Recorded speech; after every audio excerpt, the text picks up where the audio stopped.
C'est pas parce que yon moun nan vi yo qui fait moun sa bon pour. Parce que gen moun qui nan vi yo non seulement yo pa pe do briller, mais y a prend nan lumière là pour clairer route yo jusqu'à ce qu'on éteigne.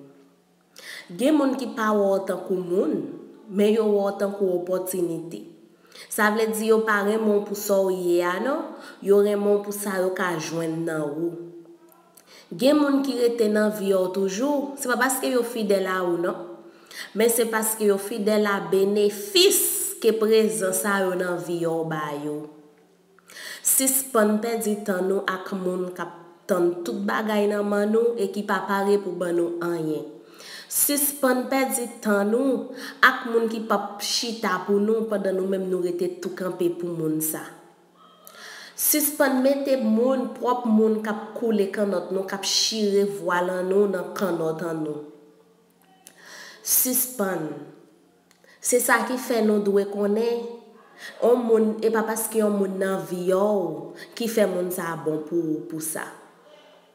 Apprendre faire différence là, c'est pas tout le monde qui nan vi yo qui bon pour.